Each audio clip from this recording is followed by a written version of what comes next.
సూచించడం జరిగింది. సంవిధాన్ బచావో రాష్ట్రీయ పాదయాత్ర, రాజ్యాంగ పరిరక్షణ జాతీయ పాదయాత్ర కార్యక్రమాన్ని మనందరం కూడా దేశవ్యాప్తంగా చేయాలని కాంగ్రెస్ పార్టీ నిర్ణయం తీసుకోవడం జరిగింది. బట్ ఇవాళ పిసిసి విస్తృతస్థాయి సమావేశం జరుగుతున్నది కాబట్టి ఆ యొక్క కార్యక్రమాన్ని పిసిసి అధ్యక్షుల వారి ఆధ్వర్యంలో రూపకల్పన చేసి ఈ రాజ్యాంగ పరిరక్షణ జాతీయ పాదయాత్ర ఏదైతుందో మనం దాన్ని రిలే పద్ధతిలో ప్రతి గ్రామానికి ఆ పాదయాత్ర టచ్ అయ్యేటట్టుగా ఆ పాదయాత్రలో భాగంగా మన మహాత్మా గాంధీ గారిని, అంబేద్కర్ గారిని, మన రాజ్యాంగాన్ని స్మరించుకుంటూ, అలానే మనం కేవలం మాటలు చెప్పే వాళ్ళం కాదు, మన రాష్ట్రం, మన తెలంగాణ రాష్ట్రం, మన తెలంగాణ కాంగ్రెస్ పార్టీ చేతలతో చేసి చూపించేటువంటి పార్టీ, చేతలతో చేసి చూపించేటువంటి రాష్ట్రమని కులగణన దేశంలో ఎక్కడ లేని విధంగా రాష్ట్ర ముఖ్యమంత్రి గారు యనమల రేవంత్ రెడ్డి గారు అనేక సందర్భాల్లో చెప్పడం జరిగింది. రాహుల్ గాంధీ గారు భారత్ జోడో యాత్రలో వచ్చినప్పుడు దేశ ప్రజలకి హామీ ఇచ్చినారు, కాంగ్రెస్ పార్టీ కులగణన చేపడుతుంది, కాంగ్రెస్ పార్టీ జాతీయ స్థాయిలో అధికారంలోకి వస్తే జాతీయ స్థాయిలో మేము కులగణన చేపడతాము, మేము ఎక్కడ ఏ రాష్ట్రంలో అధికారంలోకి వస్తే ఆ రాష్ట్రంలో ప్రతి ఒక్కరికి ఏ సమాజం వాళ్ళు, ఏ వర్గం వారు ఎంతమంది ఉంటే వారికి అన్ని అవకాశాలు దక్కాలనే ఉద్దేశంతో కులగణన చేపడతామని ఆనాడు రాహుల్ గాంధీ గారు దేశవ్యాప్తంగా కన్యాకుమారి నుంచి కాశ్మీర్ వరకు భారత్ జోడో యాత్ర చేపట్టినటువంటి రాహుల్ గాంధీ గారు ఇచ్చిన మాటకు అనుగుణంగా మన రాష్ట్రంలో, తెలంగాణ రాష్ట్రంలో మొదటిసారి కులగణన మనం చేపట్టడం జరిగింది. మనం కేవలం అంబేద్కర్ గారి గురించి, మహాత్మా గాంధీ గారి గురించి, మన రాజ్యాంగం గురించి మాట్లాడే వాళ్ళమే కాదు, దాంట్లో ఉన్నటువంటి నిజమైన స్ఫూర్తిని కార్యాచరణలో చూపెట్టే వాళ్ళమని కులగణన శాసనసభలో, ఇక్కడ గౌరవ శాసనసభ్యులు అందరూ, శాసన మండలి సభ్యులు ఇక్కడ ఉన్నారు, వారందరి సమక్షంలో శాసనసభలో తీర్మానం చేసినటువంటి మొదటి రాష్ట్రంగా మనం చరిత్రలో మన రాష్ట్రం పేరు తెలంగాణ రాష్ట్రం నిలిచిపోతుంది. నిజంగా ఆ రాష్ట్రంలో ఉన్నందుకు మనకు ఆ స్ఫూర్తినిచ్చినటువంటి, ఆ మార్గదర్శనం ఇచ్చినటువంటి రాహుల్ గాంధీ గారు లాంటి నాయకులు ఉన్నందుకు మనం గర్వపడాలని సందర్భంగా తెలియజేస్తూ, ఈ సంవిధాన్ బచావో రాష్ట్రీయ పాదయాత్రలో భాగంగా కాంగ్రెస్ పార్టీ ఆదేశించినట్టుగా ప్రతి గ్రామానికి, ప్రతి పల్లెకు, ప్రతి గిరిజన తండకు, ప్రతి దళిత గిరిజన బస్తీలకు, ప్రతి ఒక్క పట్టణంలో ఉన్నటువంటి ప్రతి గల్లీకి, ప్రతి ఇంటికి, ప్రతి గడప తట్టేటువంటి కార్యక్రమం ప్రతి ఒక్క కాంగ్రెస్ పార్టీ కార్యకర్త చిత్తశుద్ధితో చేసే బాధ్యత మనందరిపైన ఉంటుందనే మాట ఈ సందర్భంగా తెలియజేస్తూ, ఏఐసిసి ఇచ్చినటువంటి ఆదేశాల ప్రకారం ఈ యొక్క ప్రతి గ్రామానికి వెళ్ళేటువంటి రిలే పాదయాత్ర ఏదైతే ఉందో, relay padayatra in the sense, ఒక గ్రామంలో ఆ గ్రామంలో ఉండేటువంటి కాంగ్రెస్ పార్టీ కార్యకర్తలందరము, కాంగ్రెస్ పార్టీకి సానుభూతి పరులు, కాంగ్రెస్ పార్టీకి అనుకూలంగా ఉండేటువంటి వర్గాలందరము ఆ గ్రామంలో ఉండేటువంటి ప్రజలతో ప్రతి గడప తిరిగి ఆ గ్రామంలో పాదయాత్ర చేసి అంబేద్కర్, బాపు, కాన్స్టిట్యూషన్ గురించి చెప్పి ఆ గ్రామం నుంచి నెక్స్ట్ గ్రామం వరకు పాదయాత్ర చేసుకుంటూ వెళ్తాం ఒక జెండా పట్టుకొని.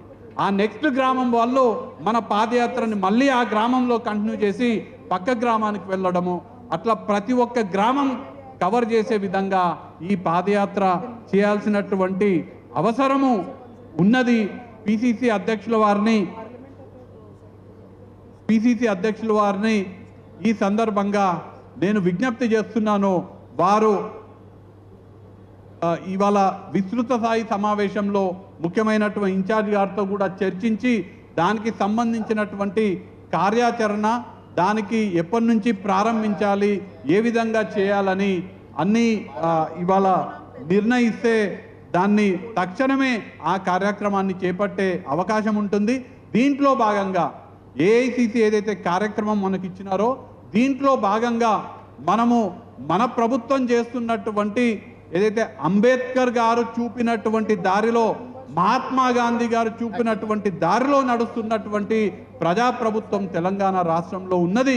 కులగణనకు సంబంధించినటువంటి అనేక విషయాలు, కులగణన ద్వారా చేకూరేటువంటి లబ్ధి, సమాజానికి జరిగే లబ్ధి, మన భారతదేశానికి జరిగే లబ్ధి భారత భవిష్యత్తుకి జరిగేటువంటి లబ్ధిని కూడా ఈ పాదయాత్ర ద్వారా మనం ప్రజలందరికీ తీసుకెళ్లే అవకాశం ఇప్పుడు ఈ పాదయాత్ర ద్వారా ఉంటుందనే విషయాన్ని తెలియజేస్తూ ఈ కార్యక్రమాన్ని విజయవంతం చేసే బాధ్యత మనందరం కూడా మన ప్రతి ఒక్క కాంగ్రెస్ పార్టీ నాయకులు ప్రతి ఒక్క కాంగ్రెస్ పార్టీ కార్యకర్త తీసుకోవాలని నేను విన్నవిస్తూ ముగించే ముందు కాంగ్రెస్ పార్టీ జాతీయ స్థాయిలో డిజిటల్ మెంబర్షిప్ చేయాలనే నిర్ణయం తీసుకున్నప్పుడు మొత్తం దేశంలో అందరికన్నా మొదటి స్థానంలో ఉన్నటువంటి రాష్ట్రం తెలంగాణ రాష్ట్రం. కాంగ్రెస్ పార్టీ దేశవ్యాప్తంగా రైతుల ఉద్యమాలు చేయాలని నిర్ణయం చేసినప్పుడు దేశవ్యాప్తంగా బీజేపీకి వ్యతిరేకంగా రైతుల తరపున సంతకాల సేకరణ చేయాలన్నప్పుడు దేశంలోనే నెంబర్ 1 రాష్ట్రం మన తెలంగాణ రాష్ట్రం, తెలంగాణ పిసిసి. ఎప్పుడు ఏ కార్యక్రమం కాంగ్రెస్ పార్టీ ఇచ్చినా అన్ని రాష్ట్రాల కన్నా మొదటి స్థాయిలో మొదటి స్థానంలో ఉండేటువంటి రాష్ట్రం తెలంగాణ రాష్ట్రం. కాబట్టి ఇప్పుడు కాంగ్రెస్ పార్టీ జాతీయ స్థాయిలో చాలా ప్రతిష్టాత్మకంగా ఈ రాజ్యాంగ పరిరక్షణ జాతీయ పాదయాత్ర ఏదైతే చేపడుతున్నామో దీంట్లో కూడా కొత్తగా వచ్చినటువంటి ఇన్ఛార్జ్ మీనాక్షి నటరాజన్ వారి గైడెన్స్తో మనము నెంబర్ 1 రాష్ట్రంగా రాష్ట్రంలో ఉన్నటువంటి ప్రతి ఒక్క గ్రామాన్ని తట్టేటట్టుగా ప్రతి ఒక్క గ్రామంలో ప్రతి గడప తట్టేటట్టుగా మనందరం కూడా భాగస్వాములం అవ్వాలని, దీంట్లో కేవలం కాంగ్రెస్ పార్టీ కార్యకర్తలు కాంగ్రెస్ పార్టీ నాయకులే కాదు, మన ఇండియా అలయన్స్ సంబంధించినటువంటి పార్టీలు లైక్ మైండెడ్ కాంగ్రెస్ పార్టీకి లైక్ మైండెడ్గా ఉండేటువంటి సెక్యులర్ అలానే బీజేపీకి వ్యతిరేకంగా పనిచేసేటటువంటి పార్టీలు, సివిల్ సొసైటీస్, ఎన్జిఓస్, అలానే వివిధ విద్యార్థి సంఘాలు, యువజన సంఘాలు, మహిళా సంఘాలు, సెల్ఫ్ హెల్ప్ గ్రూప్స్, ఇలా అందరినీ కూడా కలుపుకొని ఈ యొక్క కార్యక్రమం విజయవంతం చేయాలని, దీంట్లో భాగంగా మనందరం కూడా ఈరోజు సమాజం ఏ విధంగా ఉందో మనం చూస్తున్నాము. లోకల్ ప్రింట్ మీడియా కానీ ఎలక్ట్రానిక్ మీడియా కానీ మరీ ముఖ్యంగా సోషల్ మీడియాని అన్ని విధాలుగా ఈ కార్యక్రమాన్ని విజయవంతం చేయడానికి మనందరం కూడా ఉపయోగించుకోవాలని, దీనికి సంబంధించినటువంటి పిసిసి అధ్యక్షుల వారు ఆలోచన చేసి పిసిసి స్థాయిలో, జిల్లా స్థాయిలో, అలానే మండల స్థాయిలో దీనికి సంబంధించినటువంటి ఈ కార్యక్రమం విజయవంతానికి సంబంధించినటువంటి సన్నాహక సమావేశాల తేదీలను పిసిసి అధ్యక్షుల వారు నిర్ణయించాలని పిసిసి అధ్యక్షుల వారిని కూడా కోరుతూ ఈ యొక్క కార్యక్రమాన్ని అందరం కలిసి ఇది మన బాధ్యతగా ప్రతి ఒక్క కాంగ్రెస్ పార్టీ కార్యకర్త మన కాంగ్రెస్ పార్టీ బాధ్యతగా తీసుకొని దీన్ని విజయవంతం చేయాలని మిమ్మల్ని అందరినీ కూడా కోరుతూ సెలవు తీసుకుంటాను. జై బాపు, జై భీమ్, జై సంవిధాన్. Thank you Vamsi. ఇప్పుడు ఇదే అంశం పైన శాసనసభ్యులు విప్పు అడ్లూరు లక్ష్మణ్ గారిని మాట్లాడుతుందిగా కోరుతా ఉన్నాను. చాలా క్లుప్తంగా తక్కువ సమయంలో మాట్లాడండి. గౌరవనీయులు పెద్దలు కొత్తగా వచ్చినటువంటి ఏఐసిసి ఇన్ఛార్జ్ మీనాక్షి నటరాజన్ గారికి, గౌరవ రాష్ట్ర ముఖ్యమంత్రి వర్యులు పెద్దలు రేవంత్ రెడ్డి గారు, గౌరవ రాష్ట్ర కాంగ్రెస్ పార్టీ అధ్యక్షులు మహేష్ కుమార్ గౌడ్ గారు, గౌరవ మంత్రివర్గ పెద్దలు, ఈరోజు విస్తృతస్థాయి కాంగ్రెస్ పార్టీ కార్యవర్గ సమావేశం వచ్చినటువంటి తెలంగాణ రాష్ట్ర కాంగ్రెస్ పార్టీ నాయకులకు, కుటుంబ సభ్యులకు అందరి పేరు పేరున మా కాంగ్రెస్ కుటుంబ సభ్యులందరికీ నమస్కారాలు తెలియజేసుకుంటూ, దేశంలో ఒక ప్రపంచంలో గొప్ప మేధావి రాజ్యాంగ నిర్మాత డాక్టర్ బిఆర్ అంబేద్కర్ గారు, అంటే ప్రపంచ దేశాలు కూడా కొనియాడినటువంటి మహోన్నతమైనటువంటి గొప్ప నాయకుడు మన రాజ్యాంగ నిర్మాత డాక్టర్ బిఆర్ అంబేద్కర్ గారిని కేంద్ర హోంశాఖ మంత్రివర్యులుగా పనిచేసినటువంటి అమిత్ షా గారు అవహేళనగా మొత్తం యావత్ భారత ప్రజానికం అట్టడుగు వర్గాల ప్రజల పక్షాన గొప్ప నాయకుడు ఉన్నటువంటి అంబేద్కర్ గారిని అవమానపరిచిన సందర్భం లోపల మరి ప్రదేశ్ కాంగ్రెస్ పార్టీ అధ్యక్షులకు, రాష్ట్ర కాంగ్రెస్ పార్టీ నాయకత్వానికి AIC incharge general secretary madam గారు రిక్వెస్ట్ చేస్తున్నా. మేడం, దయచేసి ఏదైతే ఏఐసి పరంగా తీసుకున్నట్టు జై బాపు, జై భీమ్, జై సంవిధాన్ జరిగే ఈ కార్యక్రమం లోపల ఈరోజు డాక్టర్ బిఆర్ అంబేద్కర్ గారి రాజ్యాంగ నిర్ణయాలపై అవమానం జరిగిన విషయంలో మంచి పెద్ద ఎత్తున కార్యక్రమాలు తీసుకునే విధంగా రూపకల్పన జరగాలని చెప్పేసి పిసిసి అధ్యక్షులకు పెద్దలు రాష్ట్ర ముఖ్యమంత్రి వారికి రిక్వెస్ట్ చేసుకుంటూ, ఎందుకంటే ఈరోజు తెలంగాణ రాష్ట్రం ఏర్పడ్డదంటే అది రాజ్యాంగ నిర్మాత అంబేద్కర్ గారు అప్పుడు రాజ్యాంగం రాసేటప్పుడే ఏదైతే దేశంలో ఉన్నటువంటి రాష్ట్రాలు చిన్న రాష్ట్రాలుగా ఏర్పడాలంటే రాజ్యాంగ పరంగా కేంద్రంలో ఉన్నటువంటి పార్లమెంట్లో తీర్మానం చేసి ఆ ఒక ఆమోదంతో చిన్న రాష్ట్రాలు చేయాలని చెప్పి పెద్ద మనసుతో గొప్ప ఆలోచన పరంగా ఆ రోజు అంబేద్కర్ గారు రాజ్యాంగ పరంగా రాసింది కాబట్టి ఈరోజు ఉమ్మడి ఆంధ్రప్రదేశ్ తెలంగాణ రాష్ట్రం ఏర్పడ్డది. మరి ఈరోజు అట్టాడి వర్గాన్ని ఉన్నటువంటి పేద వర్గానికి కానీ అన్ని వర్గాలకు కానీ అంబేద్కర్ గారు సమాన న్యాయం చేయాలని, మేలు చేయాలని భారతదేశంలో ఉన్నటువంటి పేదవాళ్ళ పక్షాన అంబేద్కర్ నిలబడి అంత గొప్పగా రాజ్యాంగం నిర్మాణం చేసినటువంటి ఆ మహోన్నతమైన నాయకం జరిగినటువంటి కేంద్ర మంత్రివర్యులు అమిత్ షాను బర్తరఫ్ చేసేంత వరకు మన కార్యక్రమాలు రూపకల్పన జరగాలని సవినయంగా మనవి చేసుకుంటూ, ఏదైతే జై బాబు జై భీమ్ జై సంవిధాన్ అనే కార్యక్రమాన్ని గ్రామాల్లో కూడా నేను జిల్లా కాంగ్రెస్ అధ్యక్షునిగా నేను రిక్వెస్ట్ చేస్తున్నా సార్. మీరు ఏదైతే కార్యక్రమం ఇచ్చినారో తూచా తప్పకుండా మా జిల్లాకు సంబంధించిన మంత్రివర్యులు పెద్దలు శ్రీధర్ బాబు గారు ఉన్నారు, అదేవిధంగా పొన్నం ప్రభాకర్ గౌడ్ గారు ఉన్నారు, జీవన్ రెడ్డి గారు ఉన్నారు, మా శాసనసభ్యులందరం కూడా కాంగ్రెస్ పార్టీకి సంబంధించిన శ్రేణులందరూ కలిసి పెద్ద ఎత్తున అంబేద్కర్ గారు జరిగిన అవమానాన్ని ఏదైతే బీజేపీ పార్టీ కేంద్ర మంత్రిగా ఉన్నటువంటి అమిత్ షా పై బర్తరఫ్ చేసేంత వరకు మన పోరాటం రూపకల్పన ఉండే విధంగా ఉండాలని సవినయంగా మనవి చేసుకుంటూ సెలవు తీసుకుంటున్నా. జై బాపు జై భీమ్ జై సంవిధాన్ మీద బెల్లయ్య నాయక్ని మాట్లాడుతుందిగా కోరుతా ఉన్నాను. సరే, బెల్లయ్య నాయక్ ఎక్కడున్నారు?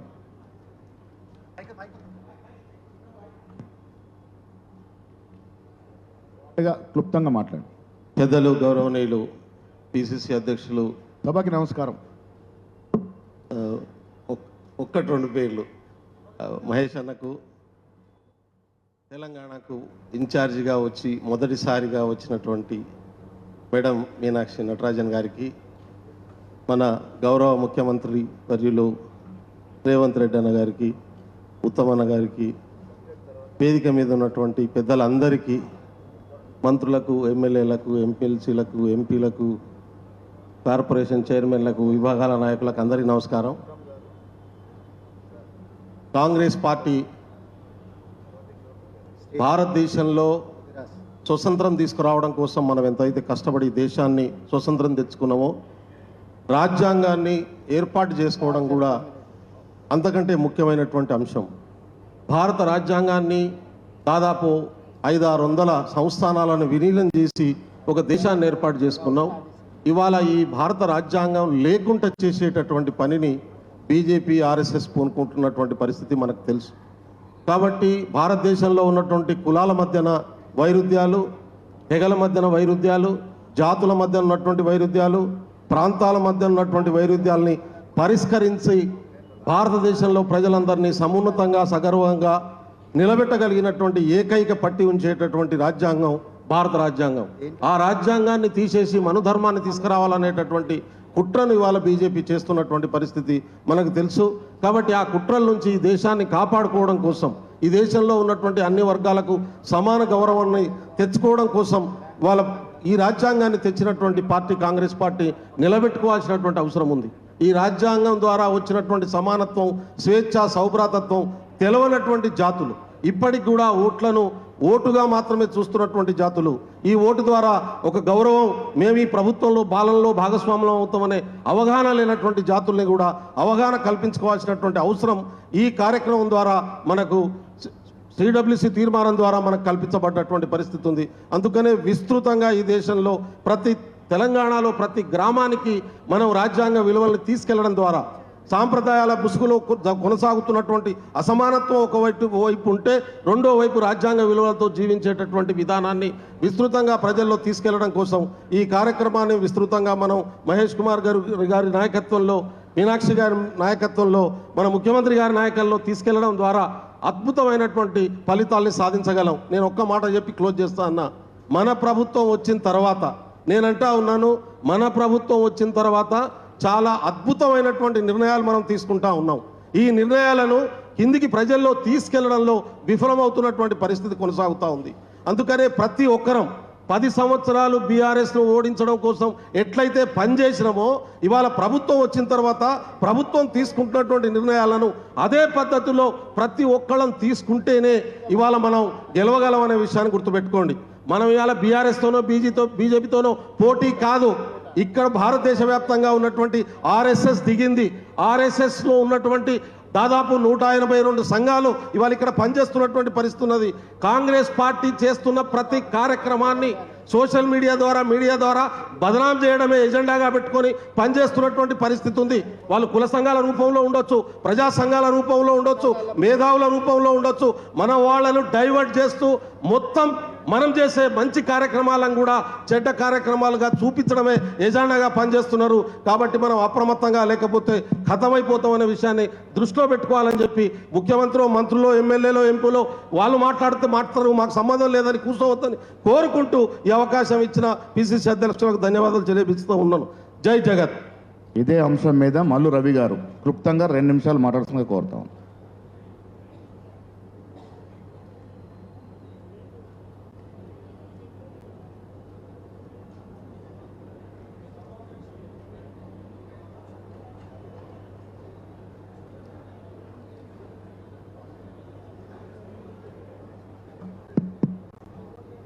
సభాధ్యక్షులు, పిసిసి అధ్యక్షులు మిత్రులు మహేష్ కుమార్ గౌడ్ గారు, మన రాష్ట్రానికి కొత్తగా ఇన్ఛార్జిగా వచ్చినటువంటి మీనాక్షి నటరాజన్ గారు, ముఖ్యమంత్రి గారు, మంత్రులు, ఎమ్మెల్యేలు, ఎంపీలు, ఇతర కాంగ్రెస్ పార్టీ నాయకులందరికీ నా హృదయపూర్వక నమస్కారాలు తెలియజేస్తూ, మరి ఇప్పుడు చెప్పినటువంటి సబ్జెక్టు నేను మళ్ళీ కొత్తగా చెప్పాల్సిన అవసరం లేదు. అక్కడ మధ్యప్రదేశ్ మోహన్లో జరిగినటువంటి మీటింగ్లో నేను కూడా ఆ రోజు అటెండ్ అయ్యాను. ఆ రోజు మీటింగ్కి చాలా ప్రాముఖ్యత ఉంది. ఎందుకంటే పార్లమెంట్లో జరిగినటువంటి అంబేద్కర్ మీద చేసిన కామెంట్స్కి మన అమిత్ షా గారు చేసిన 12 గంటల్లోనే రాహుల్ గాంధీ గారు లోక్సభలో, రాజ్యసభలో, ఇండియా మొత్తం కూటమికి సంబంధించిన వాళ్ళందరం కూడా దానికి వ్యతిరేకంగా పార్లమెంట్ దగ్గర నిరసన కార్యక్రమాలు చేశాము. పార్లమెంటు లోపల కూడా నిరసన కార్యక్రమాలు చేశాము. దాని తర్వాత ఈ కార్యక్రమాల మోహలో జై బాపు, జై భీమ్, జై రాజ్యాంగం అనేటటువంటి కార్యక్రమాన్ని తీసుకొని ఆ రోజు మాట్లాడినప్పుడు భారతదేశంలో ఉన్న నాయకులందరూ అక్కడికి రావటం జరిగింది. ముఖ్యంగా మన రాష్ట్ర ముఖ్యమంత్రి రేవంత్ రెడ్డి గారు ఆ మీటింగ్లో మాట్లాడుతూ ఒక ప్రత్యక్షంగా భారతదేశంలో ఉన్న ప్రజలందరినీ 2 భాగాలుగా విడదీసే కార్యక్రమం జరిగింది.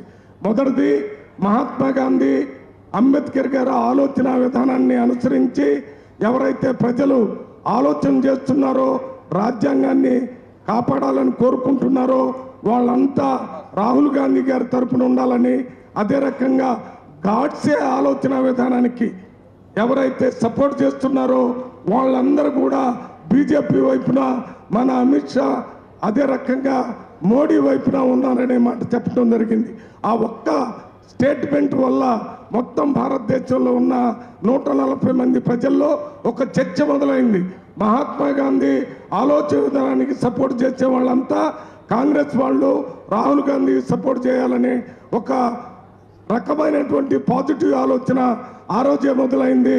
దాని తర్వాత గాడ్సేకి సంబంధించినటువంటి ఆలోచన విధానాన్ని ఆలోచించే వాళ్ళంతా మరి బీజేపీలో ఉన్నారనేది అదొక విషయం తెలిసింది.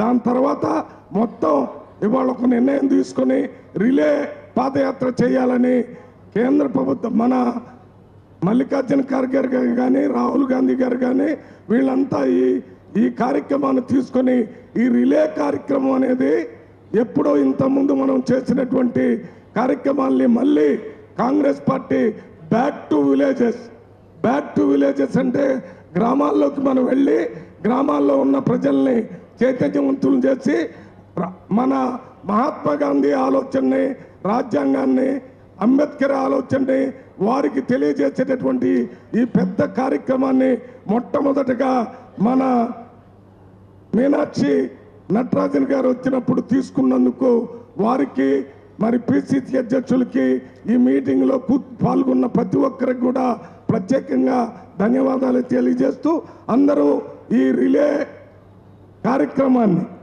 విజయవంతం చేయాలని మీ అందరికీ విజ్ఞప్తి చేస్తూ నేను సెలవు తీసుకుంటున్నాను. జై హింద్. ఇప్పుడు కాంగ్రెస్ ప్రభుత్వం ఆనాడు కాంగ్రెస్ పార్టీ ఎన్నికలకు ముందు ఇచ్చినటువంటి వాగ్దానంలో ముఖ్యాంశం బీసీలకి న్యాయం చేస్తామని. ఆనాడు రాహుల్ గాంధీ గారు, సోనియా గాంధీ గారు, ఖర్గే గారు కూడా పదే పదే ఈ రాష్ట్రంలో కాంగ్రెస్ పార్టీ అధికారంలోకి వస్తే రాహుల్ గాంధీ గారు ఏదైతే కోరిక కోరుతున్నాడో ఈ దేశంలో జిస్కి జితని ఆబాదీ ఉన్కు ఉతనే భాగేదారి అనే నినాదాన్ని పరిపూర్ణంగా ఫుల్ఫిల్ చేస్తామని అయితే మాట చెప్పినారో ఆ మాటకు అనుగుణంగా ఈ రాష్ట్రంలో అధికారంలోకి వచ్చి కాంగ్రెస్ ప్రభుత్వం అధికారం చేపట్టిన తర్వాత రేవంత్ రెడ్డి గారు అత్యంత ప్రతిష్టాత్మకంగా తీసుకున్న అంశం కులగణన.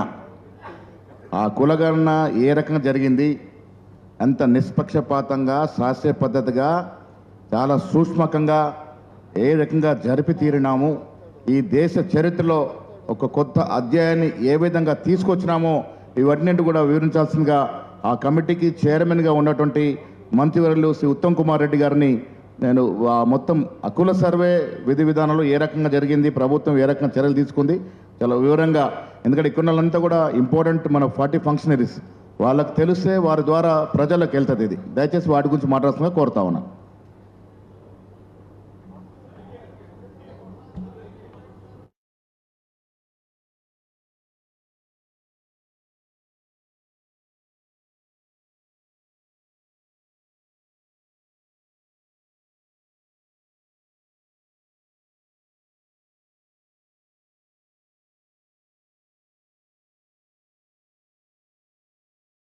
సభాధ్యక్షులు గౌరవ రాష్ట్ర కాంగ్రెస్ రథసారథి మహేష్ గౌడ్ గారు,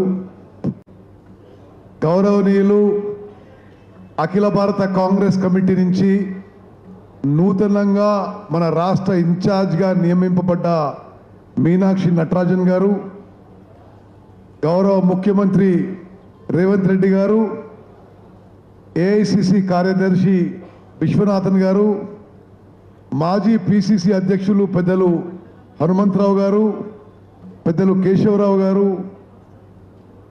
గౌరవ మంత్రివర్యులు, గౌరవ పార్లమెంట్ సభ్యులు, గౌరవ శాసన సభ్యులు, గౌరవ శాసన మండలి సభ్యులు, ఎక్స్టెండెడ్ ఎగ్జిక్యూటివ్ కమిటీ సభ్యులందరికీ, ఇక్కడ విచ్చేసిన కాంగ్రెస్ కుటుంబ సభ్యులు, అక్కలు, చెల్లెళ్ళు, అన్నలు, తమ్ముళ్ళు అందరికీ నమస్కారం తెలియజేస్తూ, మరి మీనాక్షి నటరాజన్ గారికి మనస్ఫూర్తిగా నేను స్వాగతం పలుకుతున్నా. మీనాక్షి నటరాజన్ గారు, I heartily welcome you to Telangana. I'm sure under your capable leadership the Congress party will go from strength to strength in Telangana. Meenakshi Natarajan గారి గురించి ఒక నిమిషం నేను నాకు తెలిసిన విషయాలు మీకు పరిచయం చేస్తా. వారు ఎన్ఎస్యుఐలో అఖిల భారత మరి కాంగ్రెస్ ఎన్ఎస్యుఐ అధ్యక్షులుగా ఉన్నారు. యూత్ కాంగ్రెస్లో జాతీయ స్థాయిలో, మధ్యప్రదేశ్ స్థాయిలో కీలక పాత్ర పోషించారు. పార్లమెంట్ మెంబర్గా ఉన్నారు. అఖిల భారత పంచాయతీరాజ్ సంఘటన జాతీయ అధ్యక్షులుగా ఉన్నారు. ఆ క్రమంగా అప్పుడు నేను పిసిసి అధ్యక్షునిగా ఉన్నప్పుడు, ఆ తర్వాత కూడా వారు తెలంగాణలో పాదయాత్ర నిర్వహించారు.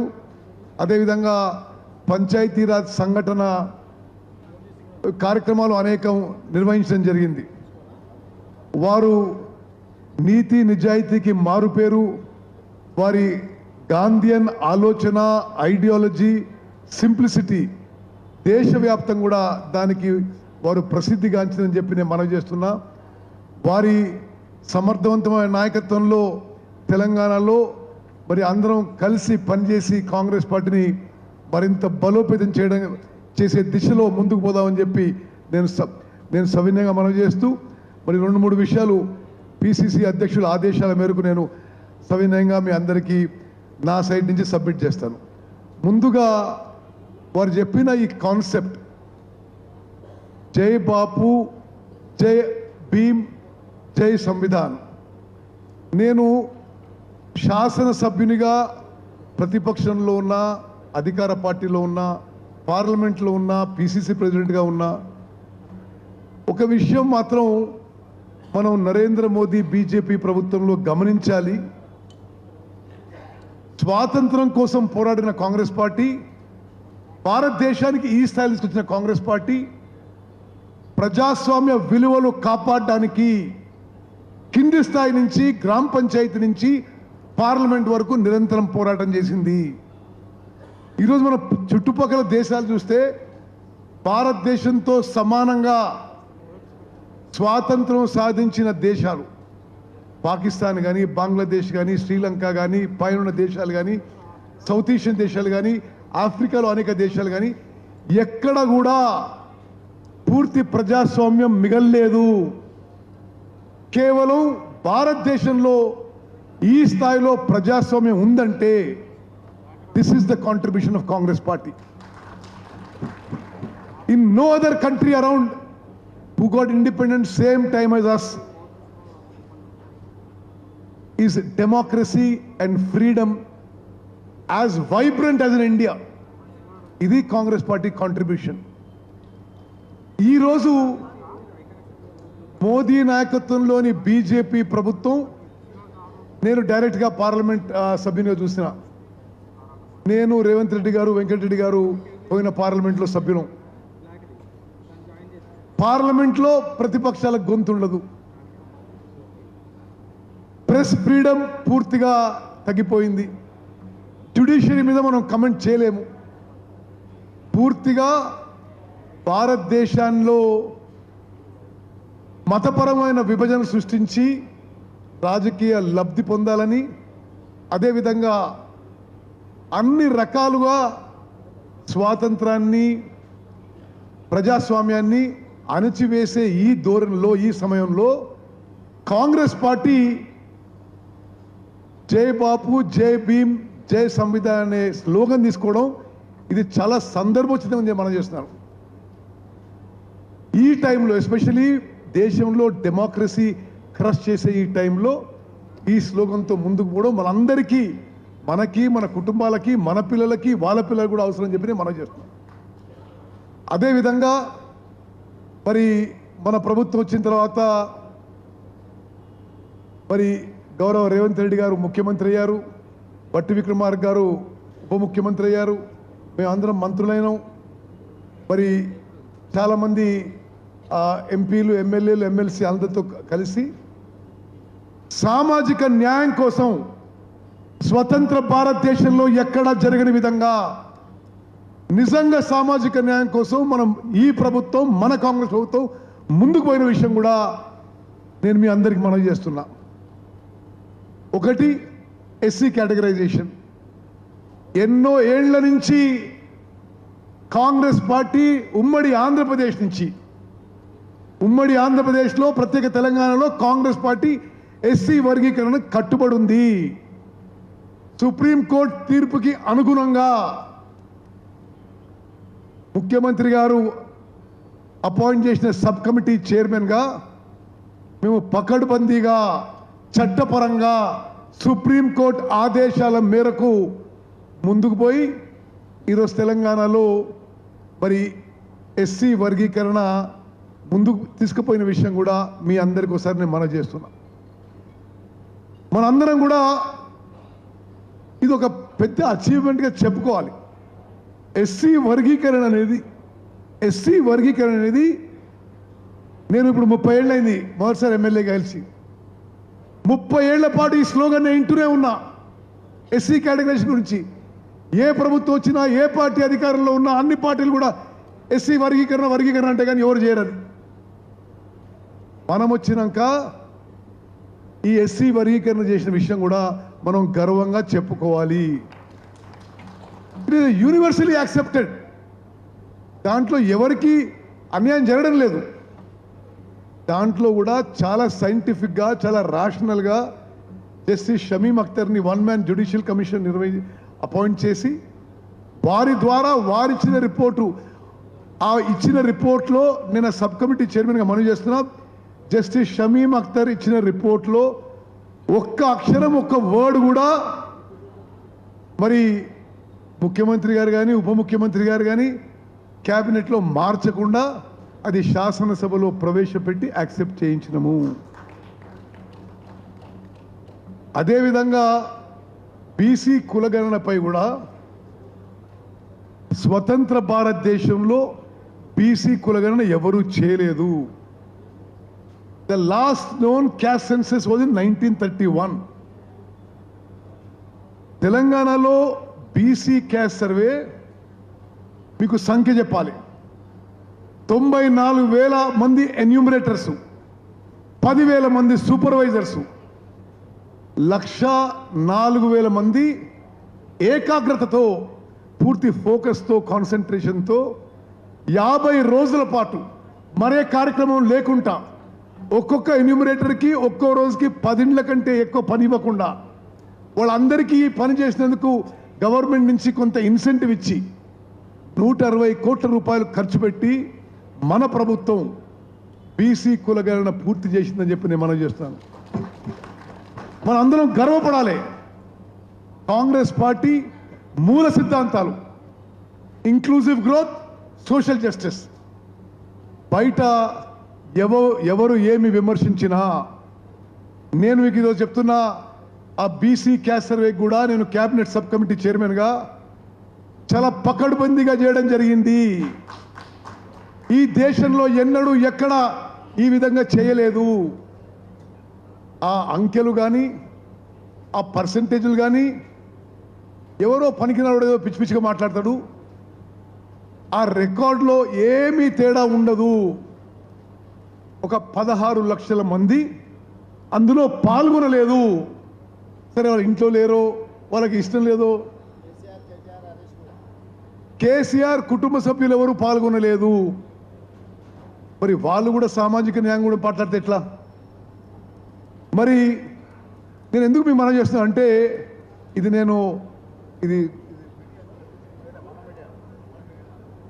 సరే నేను ఎందుకు అంటున్నా అంటే ప్రతిపక్షాలు చేసే విమర్శలకి ఆ అంకెల మీద, ఆ పర్సంటేజ్ మీద మనం